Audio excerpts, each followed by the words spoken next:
ಈ ವಯನಾಡು ಭಾಗದಲ್ಲಿ ಯಾವ ರೀತಿಯಾಗಿ ಭೂಕುಸಿತ ಆಗಿದೆ ಅನ್ನೋದನ್ನ ನಾವು ಗಮನಿಸ್ತಾ ಇದ್ದೀವಿ. ಈಗಾಗಲೇ 3 ಸಾವನ್ನಪ್ಪಿದ್ದಾರೆ ಅನ್ನೋದು ಈಗಾಗಲೇ ಸಿಗ್ತಾ ಇರುವಂತಹ ಮಾಹಿತಿ. ವಯನಾಡಿನಲ್ಲಿ ನಾಪತ್ತೆಯಾದವರು ಏನಿದ್ರಲ್ಲ ಅವರಿಗೆ ಶೋಧ ಕಾರ್ಯವನ್ನ ಮುಂದುವರಿಸ್ತಾ ಹೋಗಲಾಗ್ತಾ ಇದೆ.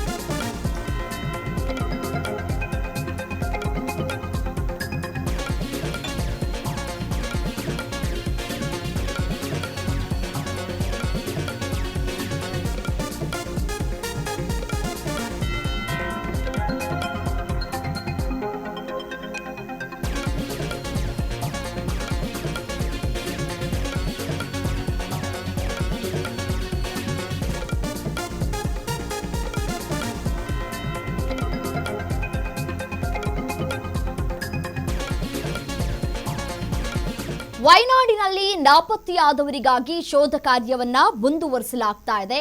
ಇಂಜಿನಿಯರ್ ರಾಹುಲ್, ಯಂತ್ರ ನಿರ್ವಾಹಕ ಇಮ್ರಾನ್, ಹಿಮಾಚಲ ಪ್ರದೇಶದ ನಿರ್ಮಾಣ ವ್ಯವಸ್ಥಾಪಕ ವಿಕ್ರಮ್ ರಾಣಾ, ಪಶ್ಚಿಮ ಬಂಗಾಳ ಮೂಲದ ಸರ್ವೇಯರ್ ರಾಕೇಶ್ ಗುಚಾಯಿತ್, ಉತ್ತರ ಪ್ರದೇಶ ಮೂಲದ ಸರ್ವೇಯರ್ ಅಜರುದ್ದೀನ್ ಅನ್ಸಾರಿ. ಕಲ್ಲಾಡಿಯಲ್ಲಿ ನಿನ್ನೆಯಷ್ಟೇ ಗುಡ್ಡ ಕುಸಿತಕ್ಕೆ 3 ಬಲಿಯಾಗಿತ್ತು. ಇದೀಗ 5 ಶೋಧ ಕಾರ್ಯವನ್ನ ಮುಂದುವರಿಸಲಾಗ್ತಾ ಇದೆ. NDRF ಸಿಬ್ಬಂದಿಯಿಂದ ಶೋಧ ಕಾರ್ಯಾಚರಣೆ ಯಾವ ರೀತಿಯಾಗಿ ಸಾಗ್ತಾ ಇದೆ ಅಂತ ಹೇಳಿ ಗಮನಿಸ್ತಾ ಇದ್ದೀರಿ. ಮಣ್ಣು ಕುಸಿತ ಆದರೆ ಆ ಮಳೆ ಒಂದು ಕಡೆ ಅಡ್ಡಿಯನ್ನ ಮಾಡ್ತಾ ಇದೆ ಈ ಒಂದು ಶೋಧ ಕಾರ್ಯಾಚರಣೆಯನ್ನ ನಡೆಸೋದಕ್ಕೆ. ಒಮ್ಮೆಲೆ ಅಷ್ಟು ಮಣ್ಣು ಕುಸಿತವಾದರೆ ಯೋಚನೆ ಮಾಡಿ ಅಲ್ಲಿನ ಪರಿಸ್ಥಿತಿ ಹೇಗಿರುತ್ತೆ. ಆ ಮಣ್ಣನ್ನು ತೆರವುಗೊಳಿಸೋದು ಎಷ್ಟು ದೊಡ್ಡ ಟಾಸ್ಕ್ ಆಗಿ ಇರುತ್ತೆ ಅಂತ ಹೇಳಿ ನಾವೇನೋ ಇಲ್ಲಿ ಕುತ್ಕೊಂಡು ಹೇಳಬಹುದು ಯಾವ ರೀತಿಯಾಗಿ ಆಗ್ತಾ ಇದೆ ನೋಡಿ ಅಂತ ಹೇಳಿ. ಇನ್ನೂ ಎಷ್ಟು ಸಮಯ ಬೇಕು, ಇನ್ನು ಎಷ್ಟು ಸಮಯ ನೀವು ತೆಗೆದುಕೊಳ್ತೀರಿ ಶೋಧ ಕಾರ್ಯವನ್ನು ನಡೆಸೋದಕ್ಕೆ ಅಂತ ಹೇಳಿ ಪ್ರಶ್ನೆ ಮಾಡಬಹುದು. ಬಟ್ ಆದರೆ ಅಲ್ಲಿನ ವಾಸ್ತವ ಸ್ಥಿತಿ ಇರುತ್ತಲ್ಲ ಅದು ಬೇರೆಯದನ್ನೇ ಹೇಳ್ತಾ ಇರುತ್ತೆ.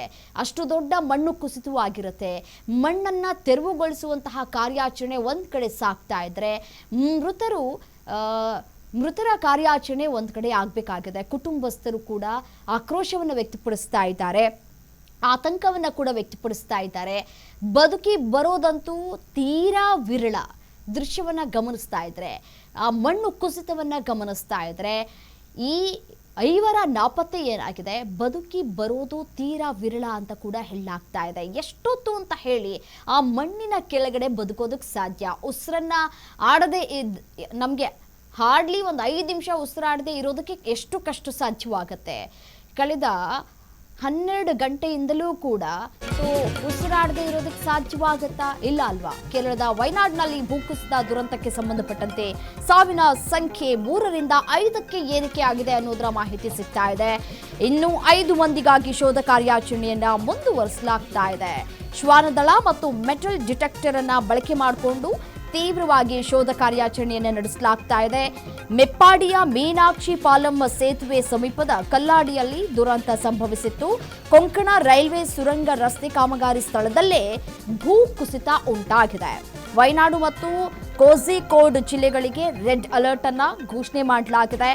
ಮಲಪ್ಪುರಂ, ಕಾಸರಗೋಡು ಮತ್ತು ಕಣ್ಣೂರು ಜಿಲ್ಲೆಗಳಿಗೆ ಆರೆಂಜ್ ಅಲರ್ಟ್ ಅನ್ನ ಕೂಡ ನೀಡಲಾಗಿದೆ. ಮಳೆ ಇನ್ನಷ್ಟು ಹೆಚ್ಚಾಗುವಂತಹ ಸಾಧ್ಯತೆಗಳು ಕೂಡ ಇದೆ ಅಂತ ಹೇಳಿ ಹವಾಮಾನ ಇಲಾಖೆ ಮುನ್ಸೂಚನೆಯನ್ನ ಕೂಡ ಕೊಟ್ಟಿದೆ. ಮತ್ತೊಂದು ಕಡೆ ಭರದಿಂದ ಕಾರ್ಯಾಚರಣೆ ನಡೀತಾ ಇದೆ.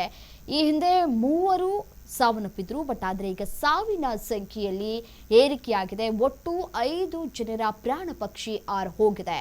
ಸೊ ಮೆಪ್ಪಾಡಿಯ ಮೀನಾಕ್ಷಿ ಪಾಲಂ ಸೇತುವೆ ಸಮೀಪ ಕಲ್ಲಾಡಿಯಲ್ಲಿ ದುರಂತ ಸಂಭವಿಸಿತ್ತು. ಈ ಒಂದು ರೈಲ್ವೆ ಸುರಂಗ ಕಾಮಗಾರಿ ಏನಿತ್ತಲ್ಲ ಅದು ಇದೇ ಒಂದು ಭಾಗದಲ್ಲಿ ಆಗ್ತಾ ಇತ್ತು. ಸೊ ಸಾಕಷ್ಟು ವಿರೋಧಗಳು ಕೂಡ ವ್ಯಕ್ತವಾಗಿತ್ತು. ಈ ರೈಲ್ವೆ ಸುರಂಗ ರಸ್ತೆ ಕಾಮಗಾರಿ ಇಲ್ಲಿ ಮಾಡೋದು ಬೇಡ, ಭೂಕುಸಿತ ಉಂಟಾಗತ್ತೆ, ಸಮಸ್ಯೆಗಳಾಗತ್ತೆ, ಸಾಯಿಲ್ ಟೆಸ್ಟ್ ಅನ್ನ ಮಾಡಿರ್ಲಿಲ್ವಾ, ಇದೆಲ್ಲವೂ ಕೂಡ ಕೌಂಟ್ ಆಗುತ್ತೆ. ಸೊ ಹಾಗಾಗಿ ಅಲ್ಲಿನ ಆ ಭಾಗದ ಜನರು ಕೂಡ ಈ ಹಿಂದೆ ಹೇಳಿದ್ರಂತೆ, ಈ ಭಾಗವನ್ನ ಆಯ್ಕೆ ಮಾಡಿಕೊಳ್ಬೇಡಿ, ಬೇಡ, ಮಣ್ಣು ಕುಸಿತ ಆಗುವ ಸಾಧ್ಯತೆಗಳು ಕೂಡ ಇರುತ್ತೆ, ಮಳೆಗಾಲದಲ್ಲಿ ಸಾಕಷ್ಟು ತೊಂದರೆ ತೊಂದರೆಗಳು ಕೂಡ ಆಗುವಂತಹ ಸಾಧ್ಯತೆಗಳು ಕೂಡ ಇರುತ್ತೆ. ಈ ಭಾಗ ಬೇಡ ಅಂತ ಹೇಳಿದ್ರಂತೆ. ಆದರೂ ಕೂಡ ಸರ್ಕಾರ ಇದ್ಯಾವುದನ್ನೂ ಕೂಡ ಗಮನಕ್ಕೆ ತೆಗೆದುಕೊಳ್ಳದೆ ಈ ರೈಲ್ವೆ ಸುರಂಗ ಮಾರ್ಗವನ್ನ ನಡೆಸಿದೆ. ಆ ಭಾಗದಲ್ಲಿಯೇ ಈಗ ಮಣ್ಣು ಕುಸಿತ ಆಗಿರುವಂತಹ ಹಿನ್ನೆಲೆಯಲ್ಲಿ ಸುರಂಗ ಮಾರ್ಗವನ್ನ ಮುಂದುವರಿಸಬೇಕಾ ಬೇಡವಾ ಅನ್ನುವಂತಹ ಚರ್ಚೆಗಳು ಕೂಡ ಒಂದ್ ಕಡೆ ಆಗ್ತಾ ಇದೆ. ಕರ್ನಾಟಕದ ಗಡಿ ಚೆಕ್ ಪೋಸ್ಟ್ನಿಂದ 51 ಕಿಲೋಮೀಟರ್ ದೂರದ ಮೆಪ್ಪಾಡಿಯ ಮೀನಾಕ್ಷಿ ಪಾಲಂ ಸೇತುವೆ ಬಳಿಯ ಕಲ್ಲಾಡಿ ಎಂಬಲ್ಲಿ ಕೊಂಕಣ ರೈಲ್ವೆ ಕೆಳಗೆ ಸುರಂಗ ರಸ್ತೆ ಕಾಮಗಾರಿ ನಡೀತಾ ಇರುವಂತಹ ಸ್ಥಳದಲ್ಲೇ ಈ ಒಂದು ದುರಂತ ಸಂಭವಿಸಿದೆ. ಕೆಸರು ಮಿಶ್ರಿತ ನೀರಿನ ಅಲೆಯಲ್ಲಿ ಹಲವರು ಸಿಲುಕಿಕೊಂಡಿದ್ದಾರೆ. ಅದರಲ್ಲಿ 5 ಈಗಾಗಲೇ ತಮ್ಮ ಪ್ರಾಣವನ್ನ ಕಳೆದುಕೊಂಡಿದ್ದಾರೆ. ಈಗಾಗಲೇ ಹಲವರನ್ನ ರಕ್ಷಣೆ ಕೂಡ ಮಾಡಲಾಗಿದೆ. ಇನ್ನು ಉಳಿದಿರುವಂತಹ 5 ಶೋಧ ಕಾರ್ಯಾಚರಣೆಯನ್ನ ಮುಂದುವರಿಸಲಾಗ್ತಾ ಇದೆ. ವಯನಾಡು, ಕೋಝಿಕೋಡು, ಕಣ್ಣೂರಿನಿಂದ NDRF ತಂಡ, SDRF ಮತ್ತೆ ಅಗ್ನಿಶಾಮಕ ದಳ ಸ್ಥಳಕ್ಕೆ ಈಗಾಗಲೇ ಆಗಮಿಸಿದ್ದು ರಕ್ಷಣಾ ಕಾರ್ಯಾಚರಣೆಯನ್ನ ಕೂಡ ನಡೆಸ್ತಾ ಇದ್ದಾರೆ.